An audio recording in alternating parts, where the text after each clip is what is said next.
मनुष्य ने जब से आंखें खोली है तभी से उसके भीतर एक मौन प्रश्न जन्म लेता आया है। यह प्रश्न किसी किताब से नहीं उठा, किसी गुरु ने उसे नहीं सिखाया, किसी समाज ने उसे नहीं डाला। यह प्रश्न मनुष्य के अस्तित्व के भीतर से उठता है। वही प्रश्न जो हर युग में, हर भाषा में, हर संस्कृति में जन्म लेता रहा है। भगवान कौन है? यह प्रश्न इसलिए नहीं उठता कि मनुष्य अनजान है।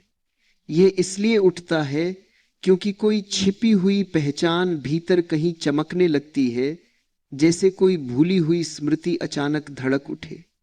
यह प्रश्न मनुष्य के भीतर का सबसे प्राचीन कंपन है और यही कंपन उसे खोज की ओर ले जाता है। मनुष्य बाहर दुनिया को बहुत देख चुका है। उसने पेड़ों को देखा, नदियों को देखा, पर्वतों को देखा, तारों की भीड़ को देखा। उसने धन, साधन, संपत्ति, वैभव सबको छुआ, पर भीतर की कोई तृप्ति नहीं आई। बाहर जितना खोजता है, भीतर खालीपन उतना गहरा होता जाता है। यही खालीपन अंततः आवाज देता है, क्या वास्तव में कोई है जो इस शून्यता को भर सके? कौन है जो इस अनंत पीड़ा को शांत कर सके? कौन है जो मनुष्य को उसकी जड़ों तक पहुंचा सके?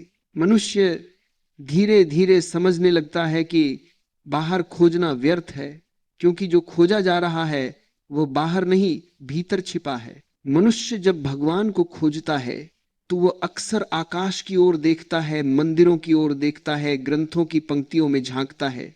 उसे लगता है जरूर कोई सत्ता होगी, कोई अदृश्य शक्ति, कोई महागुरु, कोई सर्वोच्च संहिता जो इस सारे अस्तित्व को संचालित कर रही होगी।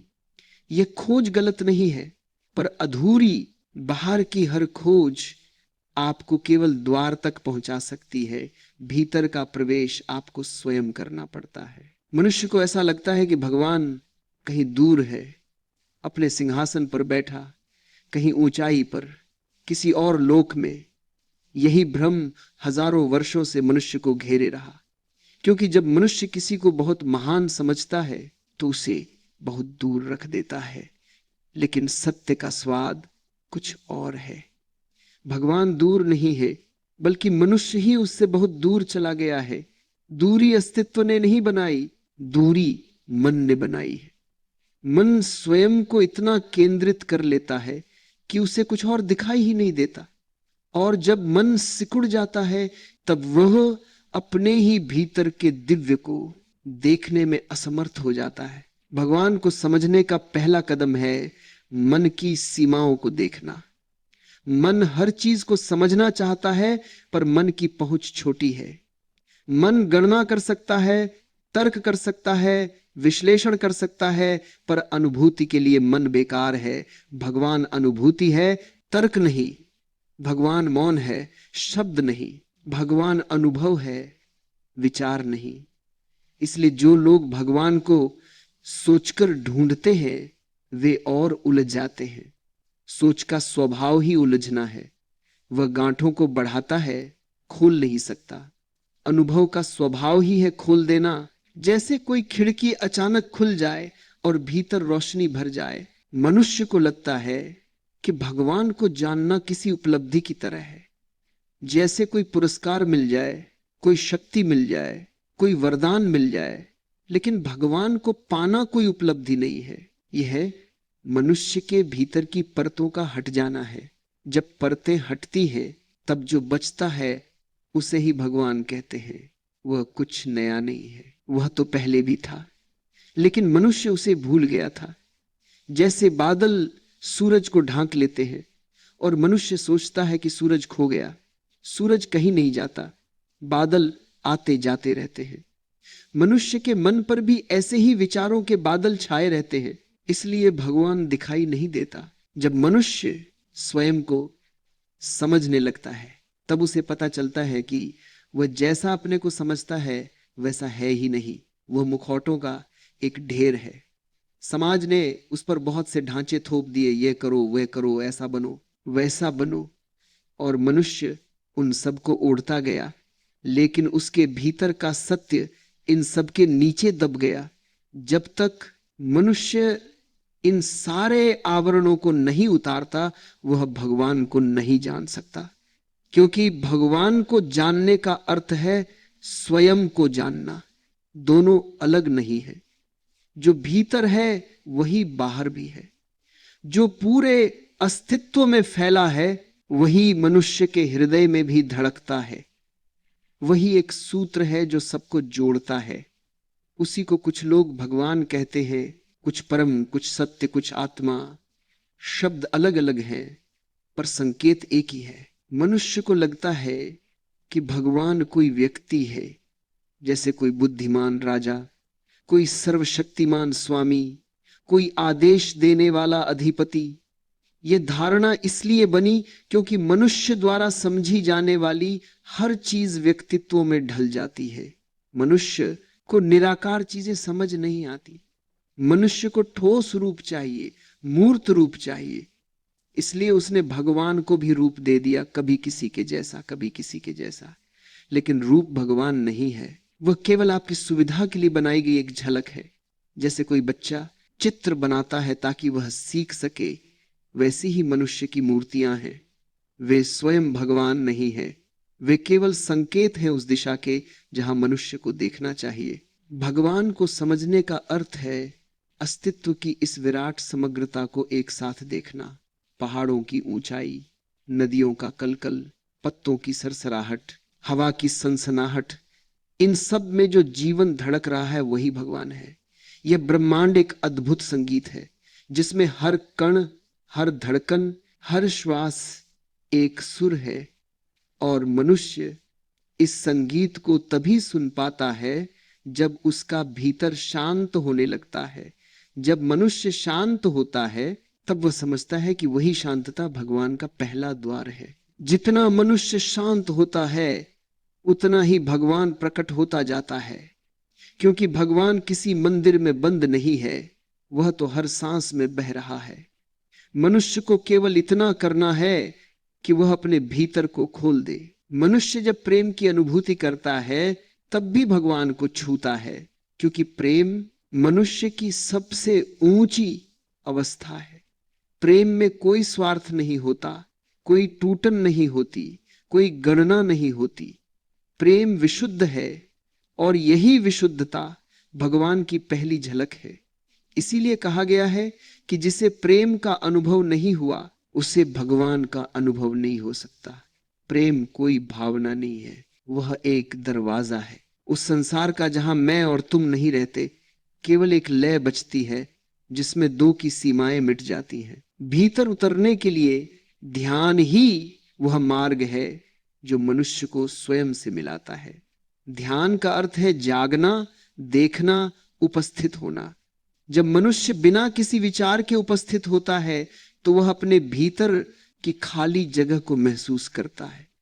यही खालीपन भय नहीं है, यही खालीपन अस्तित्व की सबसे गहरी शांति है। और इसी शांति के भीतर भगवान की सुगंध बहती है। मनुष्य जितना इस शांति में डूबता जाता है उतना ही वह समझने लगता है कि भगवान कहीं बाहर नहीं है। वह उसी का स्वभाव है।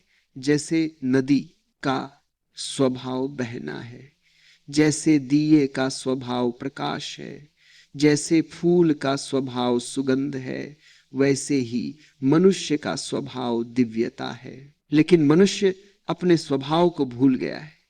वह संसार की दौड़ में इतना खो गया कि वह अपने भीतर की आवाज सुन ही नहीं पाया। यही कारण है कि वो बाहर भटकता है, भीतर नहीं उतरता। जब भीतर उतरने का साहस आता है तब बहुत सी चीजें टूटती हैं। अहंकार टूटता है, झूठे विश्वास टूटते हैं, सीमाएं टूटती हैं। और जब यह टूटन पूरी होती है तब मनुष्य पहली बार हल्का होता है, जैसे कोई भारी बोझ उतर जाए। इसी हल्केपन में भगवान प्रकट होता है। भगवान किसी क्षण में नहीं आता, वह तो हमेशा था। केवल मनुष्य बदलता है, उसकी दृष्टि बदलती है। जैसे कोई अंधा आदमी अचानक आंखें पा लेता है और दुनिया वैसी ही है जैसी थी, पर अब उसे सब कुछ दिखता है। भगवान हमेशा था पर मनुष्य की आंखें बंद थी।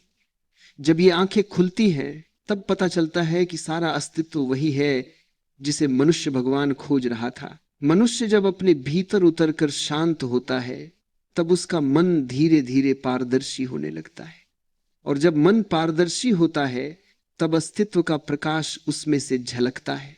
यह प्रकाश मनुष्य का नहीं है, यह प्रकाश पूरे ब्रह्मांड का है। और जब मनुष्य इस प्रकाश को महसूस करता है तब उसे समझ आता है कि यही भगवान है, कोई व्यक्ति नहीं, कोई सत्ता नहीं, कोई अलग पहचान नहीं। वह तो वही प्रकाश है जो मनुष्य को जीवित रखता है, वही ऊर्जा है जो श्वासों को गतिमान करती है, वही चेतना है जो मनुष्य को जागरूक बनाती है। मनुष्य जब इस चेतना को पूरी तरह पहचान लेता है तब उसका जीवन बदल जाता है। वह अब किसी से कुछ नहीं मांगता, क्योंकि उसे समझ आ गया कि जो चाहिए था वह भीतर ही था।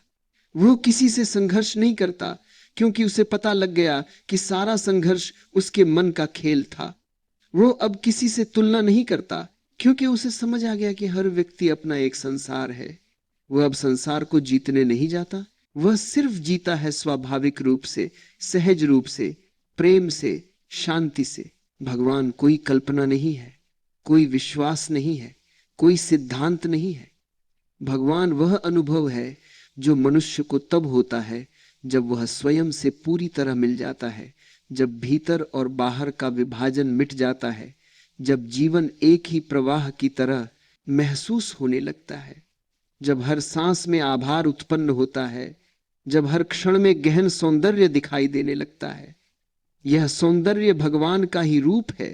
मनुष्य को भगवान खोजने की जरूरत नहीं है, उसे केवल अपनी उस प्यास को समझना है जो भीतर उठती है, वही प्यास उसे ले जाएगी। कोई सूत्र सीखने की जरूरत नहीं, कोई मंत्र याद करने की जरूरत नहीं। जो भीतर सच्ची प्यास रखता है वह स्वयं चल पड़ता है धीरे धीरे भीतर के अंधकार से बाहर की रोशनी की ओर। और जब वह रोशनी में खड़ा होता है तब उसे समझ आता है कि ये रोशनी कभी बाहर थी ही नहीं, वो हमेशा से भीतर थी, पर मनुष्य की पीठ उसकी ओर थी। जैसे ही वो मुड़ता है रोशनी प्रकट हो जाती है। भगवान वही रोशनी है, वही शांति है, वही प्रेम है, वही चेतना है, वही भीतर की मौन धड़कन है, वही वह सत्य है जिसे शब्दों में नहीं बांधा जा सकता, जिसे किसी ग्रंथ में सुरक्षित नहीं किया जा सकता, जिसे कोई इतिहासकार दर्ज नहीं कर सकता। वह केवल अनुभव किया जा सकता है, और यह अनुभव तब होता है जब मनुष्य अपने स्वयं के अंतरतम में उतरता है।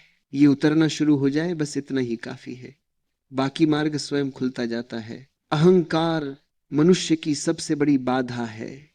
यह वह दीवार है जो मनुष्य को दुनिया से भी अलग करती है और स्वयं से भी। यही दीवार मनुष्य को संसार की ओर धकेलती है और भीतर की यात्रा को रोक देती है।